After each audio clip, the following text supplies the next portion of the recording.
کبھی کسی انسان پر اتنا یقین کیا ہو کہ تم نے اپنا دل بھی نکال کر اس کے ہاتھ میں رکھ دیا ہو، اور پھر ایک دن وہی انسان تمہارا ٹرسٹ، تمہاری ایکسپیکٹیشنز اور تمہاری خاموش محبت سب کچھ پیروں تلے رون کر چلا گیا ہو۔ درد تب نہیں ہوتا جب کوئی غلط کرتا ہے، درد تب ہوتا ہے جب وہ انسان غلط کرتا ہے جس سے تم نے کبھی غلط کی امید ہی نہیں کی ہوتی، اور تم سوچو یار یہ شخص بھی میرے ساتھ ایسے کر سکتا تھا، اس نے ایسے کیسے کر دیا میرے ساتھ۔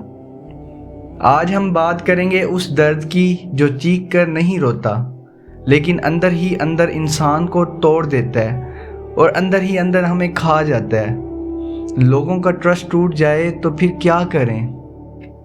السلام علیکم، میں ہوں شعیب اور ہم یہاں پر ریئل ٹاک کرتے ہیں دل سے اللہ کے لیے۔ ٹرسٹ ٹوٹنا صرف دھوکہ نہیں ہوتا، یہ ایک سائلنٹ ٹراما ہوتا ہے۔ تم ہنس رہے ہوتے ہو لیکن اندر سے تھک چکے ہوتے ہو، تم بات کر رہے ہوتے ہو لیکن یقین کرنا بھول چکے ہوتے ہو۔ ایسے ہے نا؟ ٹرسٹ ٹوٹنے کے بعد انسان لوگوں سے نہیں خود سے ڈرنے لگتا ہے۔ میں اتنا بلائنڈ کیسے ہو گیا تھا؟ میں نے پہلے کیوں نہیں دیکھا؟ میری غلطی ہی کیا تھی؟ غلطی میری ہی تھی یار، ہم ایسے سوچتے ہیں اور یہیں سے سیلف بلیم شروع ہو جاتا ہے۔ سنو، بہت توجہ سے سنو، ہر بار ٹرسٹ ٹوٹنا تمہاری کمزوری نہیں ہوتا۔ کبھی کبھی تمہارا ٹرسٹ ٹوٹنا اس بات کا ثبوت ہوتا ہے کہ تمہارا دل صاف تھا، تمہاری نیت صاف تھی، تم نے یقین اس لیے کیا کیونکہ تم اندر سے سچے تھے۔ اور یاد رکھو، صاف دل لوگ اکثر گندے دماغ والے ہی ہاتھوں سے زخمی ہوتے ہیں۔ اس میں تمہارا قصور نہیں ہے۔ اسلام ہمیں اندھا یقین کرنا نہیں سکھاتا، اسلام ہمیں توکل اور عقل کا بیلنس سکھاتا ہے۔ اللہ تعالیٰ قرآن میں فرماتے ہیں، ان اللہ لا یحب الخائنین، بے شک اللہ دھوکہ دینے والوں کو پسند نہیں کرتا۔ اور ہمارے پیارے نبی صلی اللہ علیہ وآلہ وسلم نے فرمایا، مومن ایک ہی سوراخ سے 2 بار نہیں ڈستا۔ مطلب دل رکھو لیکن ہوش کے ساتھ، بھروسہ کرو لیکن باؤنڈریز کے ساتھ۔ سب سے پہلا کام، خود کو سنبھالو۔ تمہارا دل ٹوٹنا تمہیں غلط انسان نہیں بناتا۔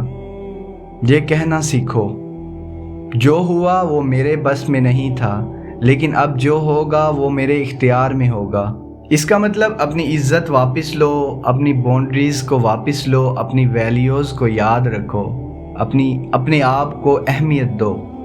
لوگ سمجھ نہیں پاتے تمہاری خاموشی کے پیچھے کیا درد ہے، لیکن اللہ سب جانتا ہے، وہ دلوں کے حال تک جانتا ہے۔ رات کے کسی حصے میں صرف اتنا کہہ دو، یا اللہ میرا ٹرسٹ ٹوٹا ہے لیکن میرا یقین ابھی بھی تجھ پر ہے، میں تجھ پر یقین کامل کرتا ہوں، تو ہر شے پہ قادر ہے۔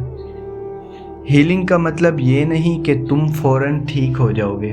ہیلنگ کا مطلب ہوتا ہے کبھی سٹرونگ رہنا، کبھی کمزور پڑ جانا، کبھی رونا، کبھی چپ رہ جانا، اور یہ سب نارمل ہے۔ اللہ فرماتا ہے، فَإِنَّ مَعَ الْعُسْرِ يُسْرًا، بے شک مشکل کے ساتھ آسانی ہے۔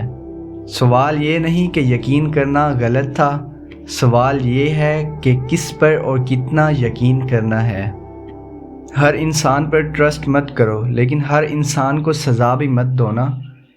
یہ ڈر نہیں، یہ حکمت ہوتی ہے۔ انسان کا ٹرسٹ ٹوٹ سکتا ہے لیکن اللہ کا وعدہ کبھی نہیں ٹوٹ سکتا۔ اللہ فرماتا ہے، میں اپنے بندے کے گمان کے ساتھ ہوں۔ اگر اللہ پر یقین مضبوط ہو جائے تو لوگوں کا بدلنا تمہیں تباہ نہیں کرے گا۔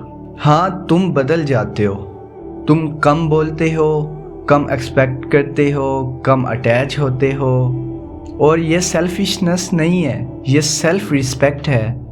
ہر زخم تمہیں کمزور نہیں بناتا، کچھ زخم تمہیں سمجھدار بنا دیتے ہیں۔